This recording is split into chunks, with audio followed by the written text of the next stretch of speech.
warahmatullahi wabarakatuh. Waalaikumsalam warahmatullahi wabarakatuh. Perkenalkan, saya J.O.S.I. pendamping Kecamatan Tenggarong, wilayah Kelurahan Lokebu dan Kampung Baru.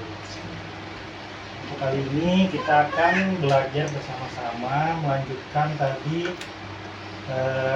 tentang pengasuhan, lingkungan dan anak yang sudah disampaikan Mbak Tiko dari langkah 1 sampai 4. Sekarang saya akan melanjutkan dari langkah 5, yaitu melibatkan ayah dalam pengasuhan sehari-hari.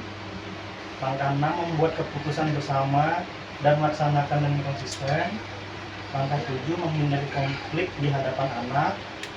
Oh iya, saya mau tanya nih ibu-ibu, kalau di rumah bapaknya apa terlibat dalam pengasuhan anaknya? Terlibat. Iya, itu contohnya apa Bu? Seperti apa? Misalnya ibunya mau masak kan bapaknya jaga duluan anak. Ya. Ada lagi? Belajar kan, Jangan belajar. Nah, jangan emaknya aja, bapaknya juga kan tidak kan. terima kasih Bu ya atas pendapatnya.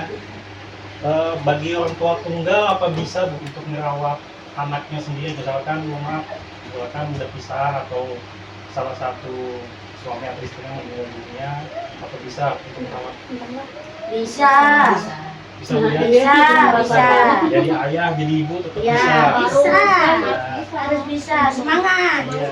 Jadi keterlibatan ayah itu Bu, misalkan di saat ibunya misalkan lagi sibuk ke pasar atau apa, ayah bisa lepas dari misalkan sebelum bekerja bisa mengasuh anak, minta mandiin dulu, makan sama-sama sama anak, penting ada dekat sama anaknya. Nah kalau di rumah misalkan suami istri, apa ada diskusi tentang misalkan si anak kita nih butuh ini nih, misalnya ada komunikasi antara suami dan istri gitu ya.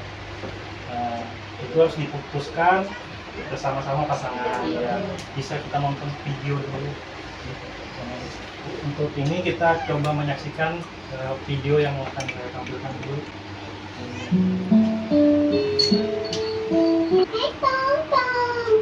Kita, ayo habiskan dulu.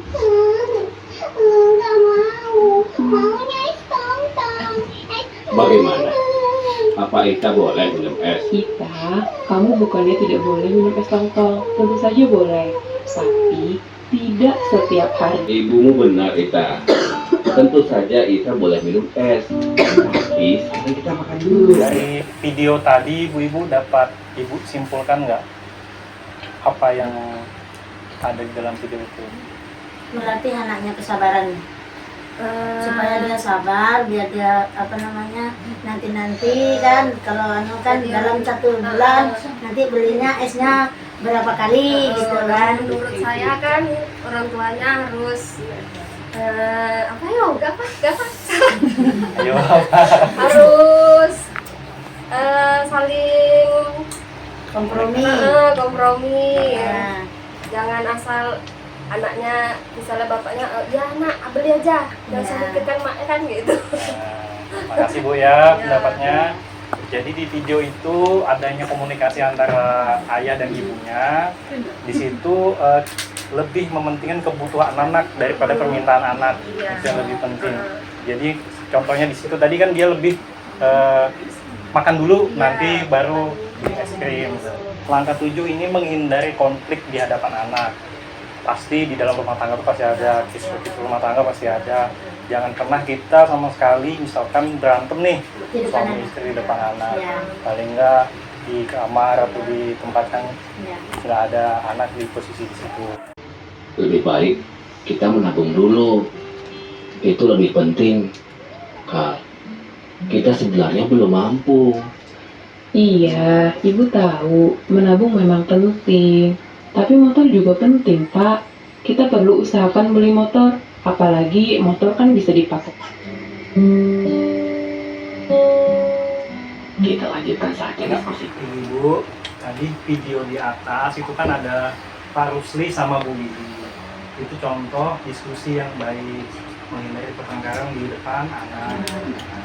Jadi kalau misalkan kita bertengkar di hadapan anak, itu kan anak mendengar itu mengakibatkan anak menjadi agresif, sikap malas muncul, terus pasti bertanya-tanya dan cari perhatian di yang lain karena melihat orang tuanya seperti itu. Lebih baik kita hindari. Orang tua boleh berbeda pendapat, tapi jika beda pendapat itu jangan sampai dilihatkan di depan anak, bukan di depan anak. Selanjutnya kita akan belajar contoh kecil di ibu-ibu pernah bertengkar nggak di rumah, tapi yang nggak terlalu besar, contoh berbeda pendapat antara suami dan istri gimana? Saya pengen tahu. Pernah ya Bu?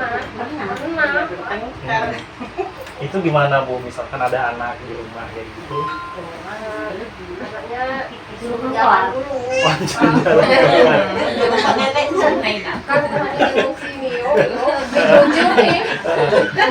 Kan anu bapaknya Langsung. mau beli HP, untuk apa HP? Nah, yang di kan cukup aja HP itu 2 atau 1 aja, apalagi bapak beli HP. Dengan bawaan emosi gitu Bu ya. Tapi, Nak, jangan gitu Nak.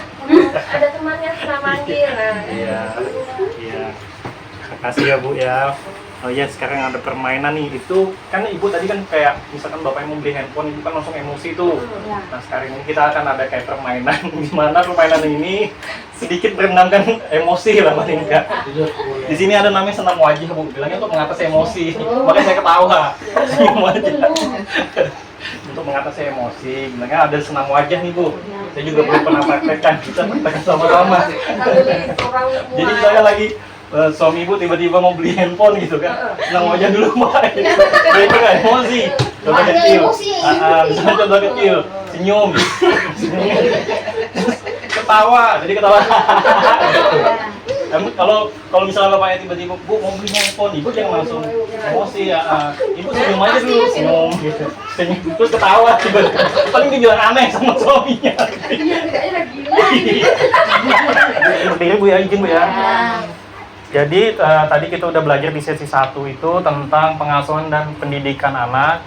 Jadi kesimpulannya dari langkah 1 sampai 8, tips menjadi orang tua yang lebih hebat.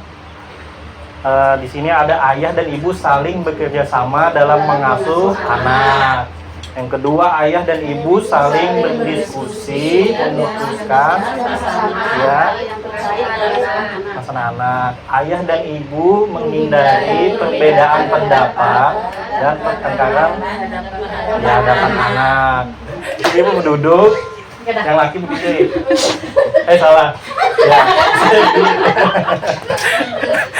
Ya. Jadi Bu, di modul 1 ini tentang pengasuhan dan pendidikan anak ada 8 langkah 1 sampai 8.